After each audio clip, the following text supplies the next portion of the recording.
I've given you a taste of how important teaching procedures is, because that's basically the essence of good classroom management. How did I get this? Did I get it from reading out of a book?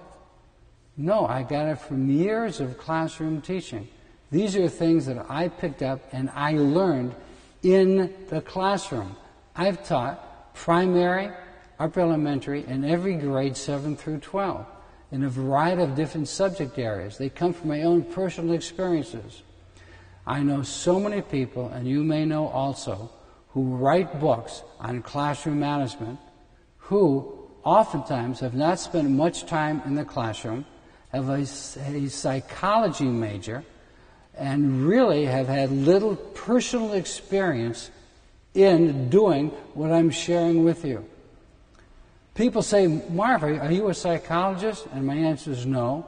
Chances are, if I would be a psychologist, I would never have developed the system that I am now sharing with you. It comes from my personal experience of how do you deal with kids who do all kinds of things. It's not something that I just pulled out of the air.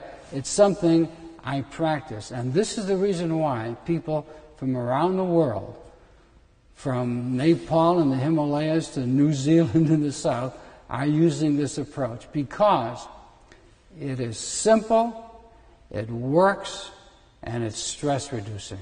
And in the process, you improve your relationships and you become so much more effective. One thing you must know is that I love teaching, and this is the reason why I returned to the classroom after 24 years of school administration, staff development, school counseling. I wanted to spend the last few years doing what I love most. And I had a very interesting experience, really two, that most people do not have. The first one came from my business experience. I have a master's in business administration, and throughout my years in business, I would talk to people and got into the conversation, if they had a chance to live their lives, their professional lives over again, would they choose the exact same thing? The vast majority said no.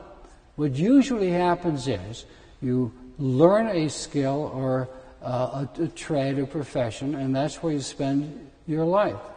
And I reflected the very first year I was teaching, the first year I was teaching, was the first year I was married. And I remember how much I enjoyed myself and how really sorrowful it was when I left the class and I was going to go to teach at the university level and at the same time work on a master's in business administration, which I did. So coming back to talking about with so many people, I said to myself, I reflected, which I do often. If I'm fortunate enough to know what I enjoy doing in life, I'd be a fool not to take advantage of it. I can only wear one suit of clothes at a time, drive one car at a time. So as a result, I called my old principal and I said, I want to come back into the profession. So I've had a taste of being out of the profession and then coming back in.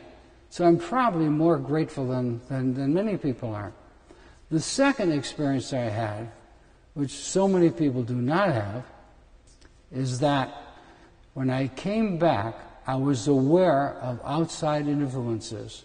And what happened was, it's like a frog. It's the biology 101. You are familiar with the experiment. You take a pot of water, or you take a pot, put water in it, and then you put the frog in, and you'll have boiled frog. But if you boil the water first and then put the frog in, the frog is going to jump out because it's a cold-blooded reptile. That's what happened to me. So often we're in a situation and we were there and things changed, but we don't change. In my situation, I saw how many things we were doing that are counterproductive and we don't even realize it. It's because I had the experience of being out of the classroom, then coming back into the classroom and seeing the difference. I'll give you a simple example. The vast majority of teachers rely on rules. You take a look at any educational book and they talk about rules. The fact of the matter is that rules do not create desire. Basically, they're saying you follow the rule or else. Is that the kind of relationship you want to have with kids? Did you come into the teaching profession to become a cop? I don't think so, at least I didn't. So I looked at my rules and I said, wait a minute. Rules are either procedures, in which case I'll teach them, or they're expectations.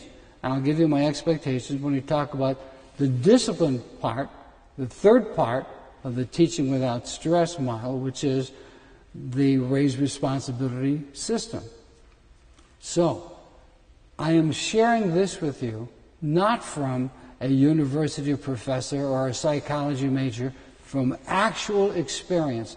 And that's the why people who use this program say, Marv, you've saved my life. If you implement all phases of the discipline without stress teaching model, you will realize these benefits. Although the resource guide is not necessary to have for the seminar, you should know that I will periodically refer to it, as I do when I am presenting a live seminar.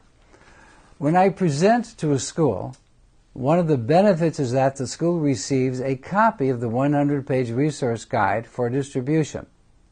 The guide has a number of forms that I will explain, but are not conducive to showing on a screen. If you are interested in having and referring to the many suggestions in the resource guide, please link to the store on the blue menu bar at marvinmarshall.com. You will find that the ebook is downloadable and printer-friendly.